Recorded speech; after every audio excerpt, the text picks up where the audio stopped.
महोदय, मैं अपने बोलने से पहले अपने दल के नेताओं को धन्यवाद देना चाहता हूं, आभार प्रकट करता हूं कि उन्होंने ये सामान्य चर्चा में, बजट के सामान्य चर्चा में मुझे बोलने का प्रथम अवसर दिया है। सहज से ही मैं गांव का किसान हूं, गांव में पैदा लिया, गांव में पला, गांव में बढ़ा। किसी तरह से राजनीति के धारा में चलते चलते यहाँ तक मैं पहुँच गया। लेकिन जब कभी मैं खड़ा होता हूँ तो मेरी नज़र वहीं रहती है। चौधरी चरण सिंह जब भारत के प्रधानमंत्री बने तब भी उन्होंने मुझे एक बार कहा था कि हुकुमचंद, भारत का प्रधानमंत्री हूँ, लेकिन दिन में एक बार मेरी नज़र अपने गांव में चली जाती है। वही कच्ची दीवार, फूस का छप्पर, वही कच्चा कुआं, वही गाय, वही भैंस, वही बकरी, वही ज्वार, वही बाजरा। तो जो जहाँ से पैदा लेके आता है, जिस संस्कार में पलता है, आप तो संस्कृत के भी विद्वान हैं अध्यक्ष जी, मनुष्य सब कुछ भूल जाएगा, लेकिन जिस संस्कार में पला है या बढ़ा है वो कभी भूल नहीं सकता है। तो मैं तो उसी संस्कार में पला हूँ, बढ़ा हूँ। मैंने गोबर देखा, मैंने बकरी की गिनती की, मैंने भैंस की गिनती की। अब संजोग से लोकसभा में आया हूँ तो वो आंकड़े की गिनती करनी पड़ती है। Fiscal deficit, revenue deficit. अब मेरे जैसा आदमी उसमें उलझ जाता है कि बकरी गिनूं कि भैंस गिनूं कि डिफिसिट गिनूं। यहाँ आके डेफिसिट गिनो, वहाँ बाद में गिनो। और हम तो केवल वही खोजते हैं। जैसे युद्ध के बाद, सीता माता के साथ युद्ध जीतने के बाद, लंका विजय के बाद, जब बानर भालू के बीच में मणि की माला वितरित की जा रही थी तो वो सब दाने को तोड़ तोड़ के बंदर देख रहे थे। सब हंस पड़े बड़े लोग कि आखिर बंदर बंदर तो है, ये माले क्यों तोड़ रहा है। पूछा कि तुम इस दाने को क्यों तोड़ रहे हो? तो कहा मैं इस हर दाने में सीताराम की मूर्ति देखना चाहता हूँ, और जिस दाने में सीताराम की मूर्ति नहीं हो मेरे लिए निरर्थक है। तो मैं तो बजट के हर पन्ना को पढ़ता हूँ तो देखता हूँ इसमें किसान कहाँ है, इसमें मजदूर कहाँ है, इसमें गांव कहाँ है, इसमें हमारे गाय भैंस के चारा दाना का कुछ है कि नहीं है, इसमें मेरे गांव की जो गरीब औरतें हैं जो खेत में काम करती हैं, पसीना बहाती हैं, मिट्टी पानी में सड़ती हैं, उनके शरीर से बदबू निकलता है। जीवन में कभी एक बार भी उनको लक्स और कौन रेक्सोना साबुन, कौन ये लिपस्टिक पाउडर, ये छूने का, देखने का अवसर नहीं मिलता है। क्या उसकी दुनिया को इन्होंने देखा था? मैं उन्हीं से पूछना चाहता हूं। अब तो बड़ी बड़ी बात करते हो, आगे दिन पीछे गए, गुरु से किया न है तब पछतावा होत क्या, चिड़िया चुग गई खेत। जिस समय गांव को देखना था, किसान को देखना था, मजदूर को देखना था, गरीब को देखना था, पिछड़ा को देखना था, दलित को देखना था, गांव की सड़कों को देखना था, गलियों को देखना था, कुआं को देखना था, आपने देखा क्या? आप तो देखते रहे कहीं। ये दो हिंदुस्तान, एक हिंदुस्तान में दो हिंदुस्तान आपने बनाया। एक है भारत, एक है India, that is called Hindustan. आपने बनाया ना। मैं आज भी कहता हूं, अगर मेरे गांव के किसी को उठावे, आंख में पट्टी बांध दे, हिंदुस्तान के कहीं भी, उड़ीसा हो, बंगाल हो, कहीं हो, किसान को लावे, गांव में आंख पर पट्टी बांध दे और एक बार इंडिया गेट पर उसकी आंख को खोल दे, उसको लगेगा कि हम स्वर्ग में चले आए, कि बैकुंठ में चले आए, कि इंद्रपुरी चले आए। इतना का अंतर है। मैं 1977 में एमएलए बन के आया, इंडिया गेट के किनारे पैदल टहल रहा था, एक बड़ी गाड़ी में एक बड़ा कुत्ता जा रहा था, वो अपने मुंह को निकाल के जी लपलपाते जा रहा था। मैं गांव का आदमी खड़ा होकर सोचने लगा कि कुत्ता जरूर कुछ कह रहा है। मैं एमपी था, कभी दिल्ली देखा नहीं था, मेरे अंदर से आवाज आई कि कुत्ता कह रहा है क्या है, तू गांव का किसान, गरीब, मजदूर, पिछड़ा, दलित, तू क्या जन्म लेके करने आया है? तुझसे मैं सौभाग्यशाली हूं। देख, मैं ठंड गर्म गाड़ी में बैठा हूं, केक खाता हूं, ऑमलेट कटलेट खाता हूं, गद्दे पर सोता हूं। तुमने देखा हिंदुस्तान, तुमसे अच्छा मैं हूं। उस दिन मुझे लगा कि इस हिंदुस्तान के बड़े लोगों के कुत्ते भी मुझसे अच्छी जिंदगी जी के रहे हैं और मुझे उस जिंदगी से भी बदतर जिंदगी जिलाने वाले कोई नहीं है, आप हैं। राज किया है आपने।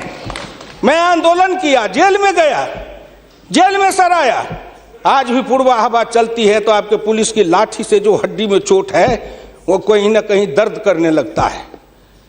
तब मुझे ऐसा एहसास होता है कि जिस राज में मुझे इतना कष्ट मिला था, अगर मेरा बस चले तो उस राज को सदा सर्वदा के लिए हिंदुस्तान से उखाड़ के गया जी में जाके पिंडदान कर दूं, जो फिर निकलने न पाए।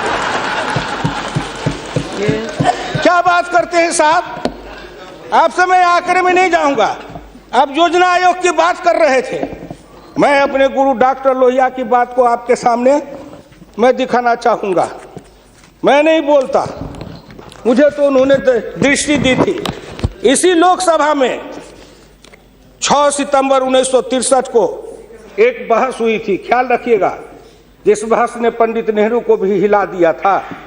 वो बहस थी 3 आना बनाम 15 आना का।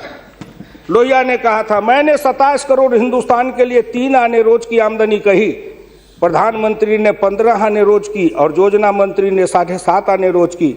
अब प्रधानमंत्री और योजना मंत्री आपस में निपट लेंगे कि दोनों में कौन सही है। यही आंकड़े हैं योजना आयोग के। प्रधानमंत्री का 15 आना, योजना आयोग के मंत्री का है 7.5 आना। जिस योजना आयोग को यह भी नहीं पता 15 आना सही कि 7.5 आना सही, प्रधानमंत्री सही कि योजना मंत्री सही, उसी योजना आयोग को सर पर ढोते रहो। जो दर्शन करना चाहिए तो दर्पण माजत रहिए, दर्पण में लगा काई तो दरस कहां से पाई।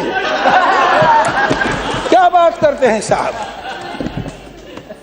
इस हिंदुस्तान में अगर किसी का में प्रधानमंत्री जी बैठे हैं, मैं भुक्तभोगी हूं, जिस रोग से मैं पीड़ित हूं, कहीं ना कहीं उस रोग से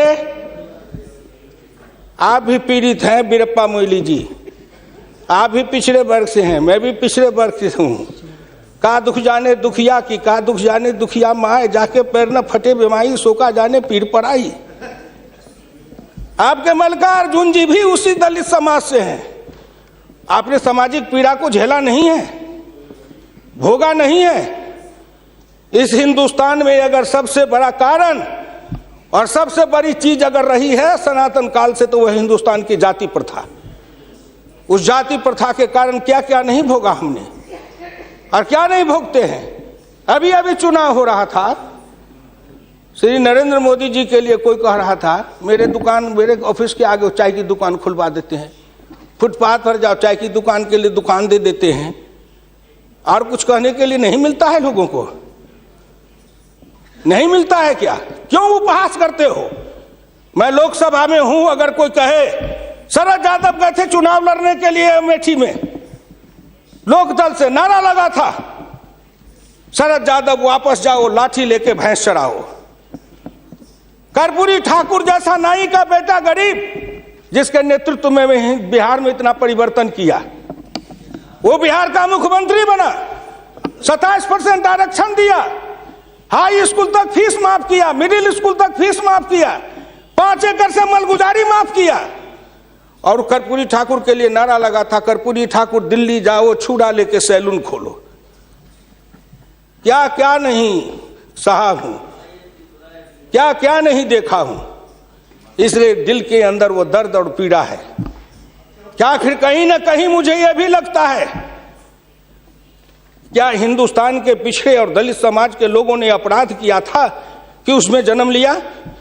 किसी ने भगवान के यहां दरखास्त दिया था कि मुझको तेली बना दो, मुझको लोहार बना दो, मुझको कुर्मी बना दो, मुझको कहार बना दो, मुझको अहिर बना दो, मुझको कलवार बना दो? कोई दरखास्त देके तो नहीं आया। आज वित्त मंत्री जी को धन्यवाद दूंगा, प्रधानमंत्री को, कि उन्होंने बजट में कुछ ऐसी योजनाएं बनाई है जिससे हिंदुस्तान के जाति प्रथा के बंधन को ढीला करने का अवसर मिलेगा। जब उनकी आर्थिक चेतना बढ़ेगी, आर्थिक विकास होगा कब? जब गांव में पैसा जाएगा, तब गरीब के हाथ में रोजगार जाएगा, तब उनकी आर्थिक उन्नति होगी, तब कहीं जाके उनके जीवन में विकास होगा। आपने सोचा कि गांव का विकास कैसे होगा? क्या प्रधानमंत्री ग्रामीण सिंचाई योजना कोई मामूली है?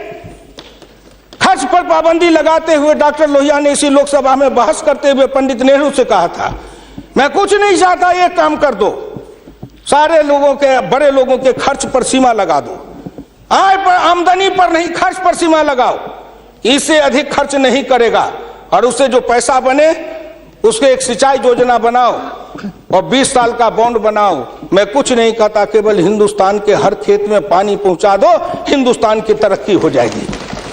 डॉक्टर लोहिया इसी सदन में कहे थे। वो तो अग्रवाल थे, बनिया थे, उनको क्या जरूरी थी इस बात को बोलने का? लेकिन मैं कहता हूं कि हिंदुस्तान के गरीब, निर्धन, निर्बल और पिछड़ों का इस युग में अगर एकमात्र राजनीतिक मसीहा पैदा कोई लिया तो डॉक्टर राम मनोहर लोहिया थे, जिन्होंने जगाया, नेतृत्व को पैदा किया गांव के गली से। इसलिए मैं आपसे विनम्र प्रार्थना करना चाहता हूं कि अगर प्रधानमंत्री ग्रामीण सिंचाई योजना से हर खेत को पानी, हर हाथ को काम, दीनदयाल उपाध्याय जी ने कहा, डॉक्टर लोहिया ने कहा, 1 बीघा खेत और 1 गाय, अपनी खेती अपनी राय। हम तो ये लड़ते आ रहे हैं और आज वो सपना साकार हो रहा है।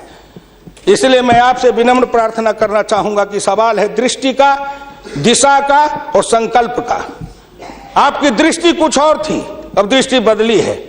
हिंदुस्तान के गांव के गरीब, पिछड़े दलितों ने मिलकर कन्याकुमारी से कश्मीर तक, कामरूप से द्वारका धाम तक, इस आसान मान के साथ आपके शब्दों में, जिनको आप अपने ऑफिस के आगे चाय की दुकान खुलवा रहे थे, वो चाय की बेचने वाला, रेल के फुटपाथ पर पानी पिलाने वाला गरीब, निर्धन, जिनकी मां मजदूरनी का काम करती थी, ऐसे के बेटा को भारत के प्रधानमंत्री की कुर्सी पर बैठाया कि नरेंद्र मोदी आएगा, भारत का प्रधानमंत्री बन जाएगा, गांव गरीब, किसान, मजदूर के भाग्य चमक जाएगा। उन्होंने इसलिए सपना को देखा है। प्लीज। वो हो जाएगा क्या? ये 9 महीना में हो जाएगा। आप नेता बोलते थे, मैं सुन रहा था, मुलायम सिंह आदरणीय बोल रहे थे, मेरे साथी हैं, बरसों तक समाजवादी आंदोलन में लड़े, कि 9 महीना में तो बच्चा पैदा हो जाता है। मैंने कहा कितनी वैज्ञानिक बात कर रहे हैं, ये तो वैज्ञानिकता है, प्रकृति का नियम है, 9 महीना में बच्चा पैदा होता है। लेकिन जो बच्चा पैदा होता है, क्या वो बच्चा 9 महीना में फिर बच्चा पैदा कर देगा क्या?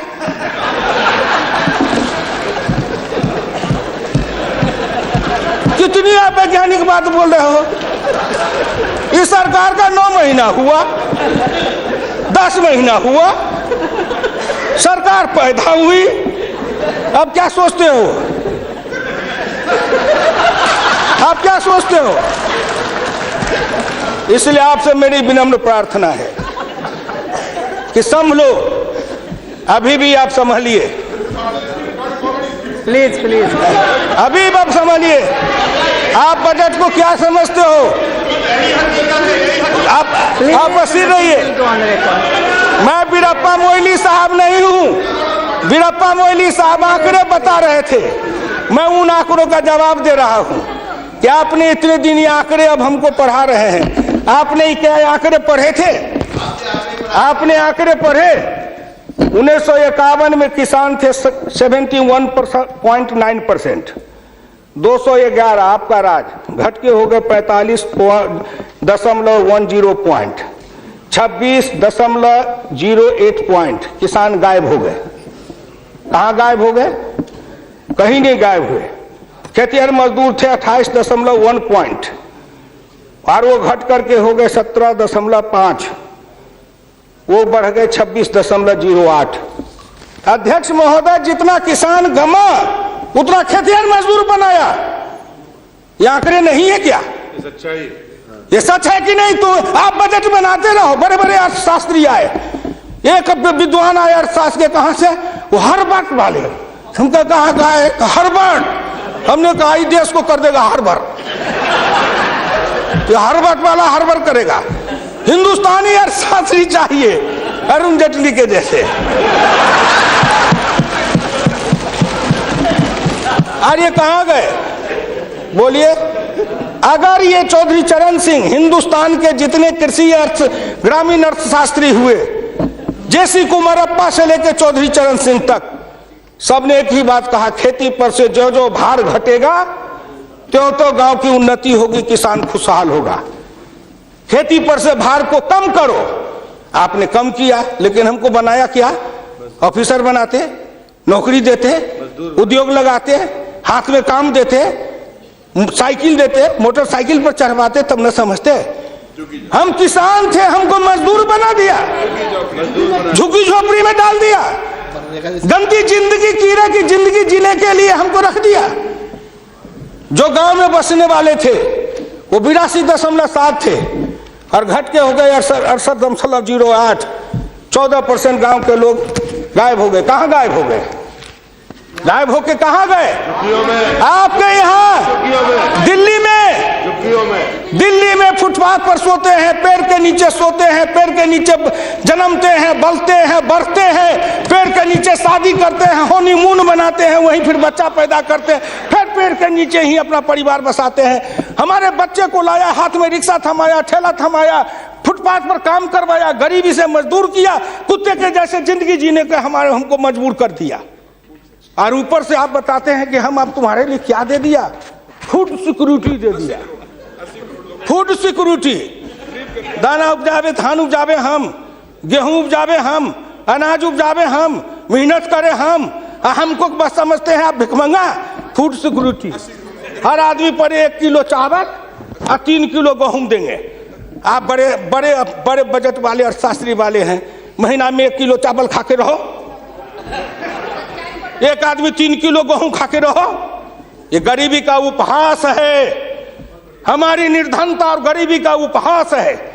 आओ 1 किलो चावल देते हैं, 1 महीना में खाओ। महीना में 26 रुपया, जिसकी रोज की आमदनी आप कहते हो गरीबी रेखा के नीचे है, और चावल गेहूं बांटेंगे 70% को। क्या आंकड़ा है आपका? यही बजट बनाते थे ना, मैं उसी को कहता हूं, यही आपका आंकड़ा। गरीबी चावल गेहूं खाए 70-80%, हमको कहो गरीबी की रेखा के नीचे है 26%। कबीरा बाँचे आखिन लेखा, पंडित बाँचे पोथिन लेखा। हम तो आंख से जो देखते हैं वो बोल रहे हैं। आपने क्या किया? हम कम किए, कहते हैं किसान किसान किसान किसान विरोधी है। हिंदुस्तान में 90-91 में 185.2 मिलियन हेक्टेयर खेती की जमीन थी, और आपके राज्य में 2011-12 में 182 मिलियन हेक्टेयर हो गई। ये जमीन कहाँ गई? हम खा गए? हमारे गांव के लोग खा गए? कौन खा गए? जो खाए हो। लेकिन मैं इतना जानता हूं कि आप हमारी जमीन खा गए। और दूसरे तरफ जो गैर कृषि योग्य भूमि थी 90-91 में 21.22 मिलियन हेक्टेयर, 11-12 में हो गए 26.29 हेक्टेयर। गैर कृषि योग्य भूमि बढ़ी है, कृषि योग्य भूमि का ह्रास हुआ। उल्टे बात कहीं पर निगाहें, कहीं पर निशाना। न कुछ मिले तो कुछ कहिए, न कुछ मिले तो विरोधी में गए तो कुछ न कुछ तो कहना है ना, नहीं तो दुनिया कैसे देखेगी कि विरोधी का काम कर रहे हैं। इसलिए आपसे मेरी विनम्र प्रार्थना है, अगर विरोधी का काम भी करना है तो आप अपने नेताओं को कहिए कि कुछ दिन हमारे पास आए, 6 महीना ट्रेनिंग दे देंगे कि हम विरोधी थे तो क्या करते थे। अरे नाटक भी करिए तो किसी डायरेक्टर से सीख तो लीजिए। जो गरीबी का डायरेक्टर है उससे सीखे नहीं, और गरीबी का नाटक खेल रहे हैं। एक गांव में नाटक में हनुमान जी का पाठ करने वाला नहीं आया। उसने सोचा कि आज तो नाटक नहीं होगा। एक बहुत मोटा तगड़ा दुकानदार था, उनको पकड़ लाया, कहा तू नाटक कर, केवल खड़ा रहना। और जब वो खड़ा होकर पाठ करने लगा तो रावण ने डांट के कहा कि कहाँ गए, लाओ तेल घिलाओ, इसके पूंछ में आग लगाओ। उसको हुआ कि अब तो जल के मरेंगे। तो कहा हजूर हम तो हनुमान जी नहीं है, हम तो बनिया है, अपनी दुकान चला रहे थे। वैसे ही आप नाटक करिएगा। इसलिए आपसे मेरी विनम्र प्रार्थना है आपसे मेरी विनम्र प्रार्थना है कि इसको देखिए।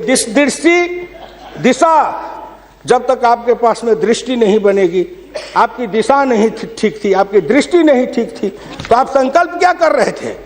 चलता है सब, आप कहे कि हम भी चले, आपका बजट चला, आपकी अर्थनीति चली, आर्थिक विषमता, सामाजिक विषमता, राजनीतिक विषमता, प्रशासनिक विषमता।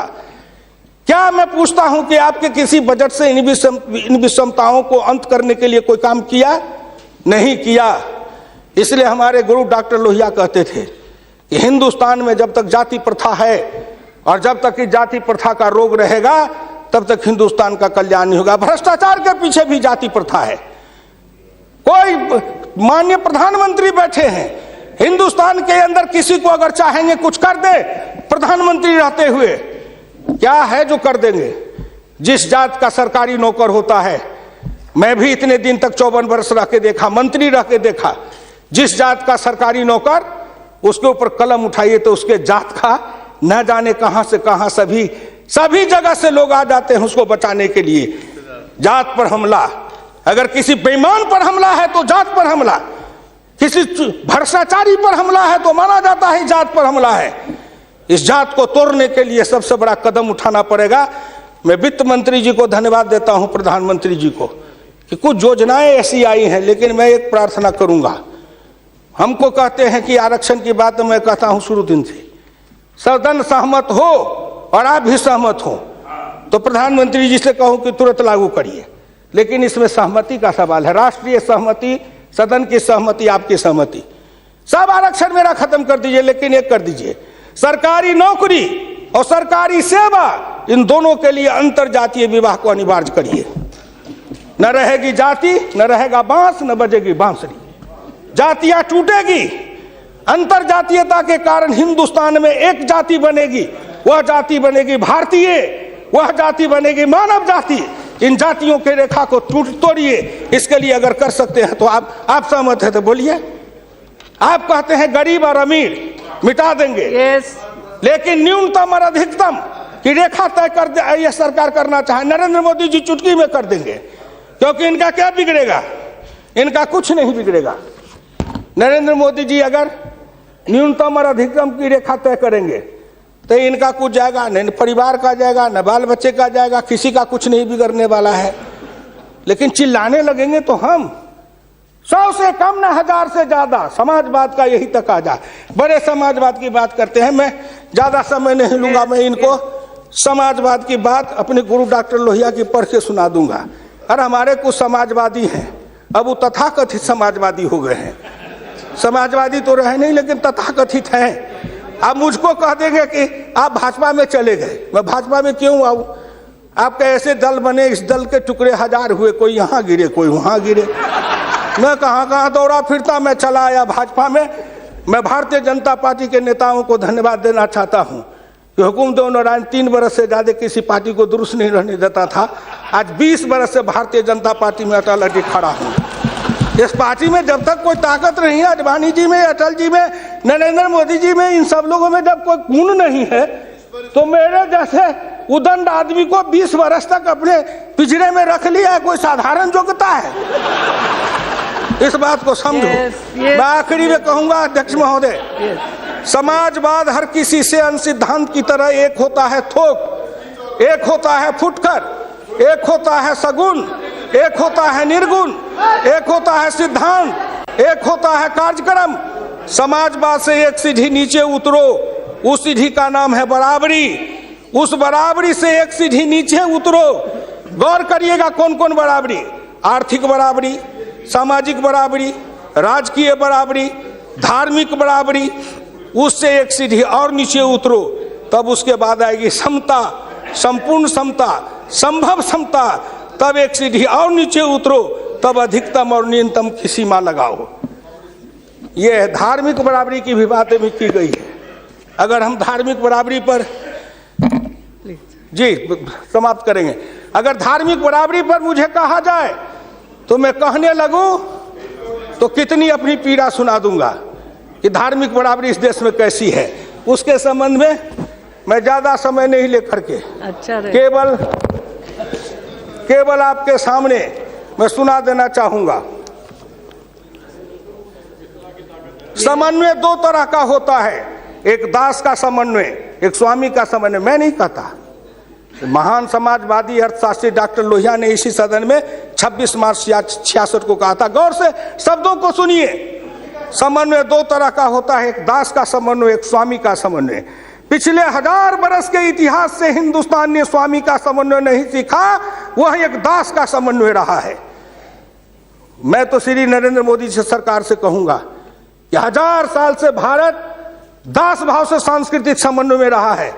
अगर वो स्वामी भाव का समन्वय में भारत आना चाहता है तो क्या अपराध है। इसलिए उन्होंने कहा इस संबंध में मैं खाली परदेशियों को ही दोष नहीं देता, उनके सबब से जितने भी इतिहासकार हैं वे सभी जहर में बिल्कुल घुल जाते हैं। आज भारत के 2 इतिहास के स्कूल हैं, एक डॉक्टर ताराचंद, एक डॉक्टर मजुमदार, एक और है जो दोनों के दोनों इसी समन्वय धारा के हैं, विविधता धारा के हैं। भारत क्या है उसको भूलकर भारत के जो विभिन्न अंग है उनकी तरफ निगाह चली जाती है। क्या बात करते हैं साहब। तो इससे मेरी विनम्र प्रार्थना है सदन से, अध्यक्ष महोदय, मैं हाथ जोड़ के प्रार्थना करता हूं सदन से भी, और इस लोकसभा के चैनल को हिंदुस्तान के करोड़ों लोग देख रहे हैं। मैं उन गांव के गरीबों, किसानों, मजदूरों से कहता हूं, गांव गरीब, मजदूर, किसान, पिछड़ा, दलित और नौजवान, मिलके देश बनाओ, आओ देश बनाएंगे। और नरेंद्र मोदी के प्रधान रहते हुए एक बार नहीं, अगर हिंदुस्तान में आपने जितने दिन रहा, एक बार में तो थोड़ी सी रेखाएं बनाई जाएगी, दूसरे बार में मिट्टी डालेंगे, तीसरे बार में तब न पिचिंग करेंगे। तो हमको भी आपको इतना समय दिया, तो मैं गांव गरीब, किसान, मजदूर, पिछड़े, दलित, इन सब से हाथ जोड़ के प्रार्थना नौजवानों से करना चाहता हूं, आओ कदम में कदम मिलाओ, मिलके हिंदुस्तान को बनाओ, सफर समता लाएंगे, आर्थिक समता, सामाजिक समता, राजनीतिक समता। अगर इन्होंने मुझको 12 रुपया महीना पर जीवन बीमा कर दिया तो बड़े लोगों का कलेजा फटने लगा कि 12 रुपया में सबको जीवन बीमा कर रहे हैं। खेत में काम करेंगे, बीमार पड़ेंगे, मरेंगे, तो हम जिम 1 रुपया, हाँ 12 रुपया साल, 12 रुपया साल, 1 रुपया महीना। तंबाकू का गुटखा भी खाते हैं तो 3 रुपया में मिलता है, उससे भी सस्ता जीवन बीमा इस सरकार ने दे दिया गरीबों को। कलेजा तो इसलिए फट रहा है, कलेजा में दर्द इसलिए है, इन्होंने जो और योजनाएं चलाई, गाय के पशुपालन के लिए, गाय के उत्थान के लिए योजना, इत्यादि इत्यादि कई योजना है, क्या गिनाऊं। हरि अनंत हरि कथन अनंत। मुद्रा बैंक बनाए, उसमें छोटी इकाई वाले को कर्जा देंगे, छोटी इकाई, वो छोटी इकाई का जो गांव वाला कर्जा खाएगा उसको किसको देंगे ये। इसलिए आपसे मेरी विनम्र प्रार्थना है कि 1 सेकंड में, 1 मिनट में इस बात को कह के खत्म करूंगा। राष्ट्रीय नमूना सर्वे के मुताबिक देश में 5.70 करोड़ उद्यमी हैं, इनमें 11 लाख करोड़ रुपए की पूंजी लगी हुई है, इनसे 12 करोड़ लोगों को रोजगार मिल रहा है। लेकिन इस क्षेत्र के उद्यमियों को पूंजी में कर्ज का हिस्सा केवल 4% है, जबकि अनुमान के अनुसार बीते 22 वर्षों में बड़े उद्योग में 50 से 60 लाख करोड़ रुपए की पूंजी लगी हुई है, इनसे मात्र 22 लाख लोगों को रोजगार उपलब्ध है।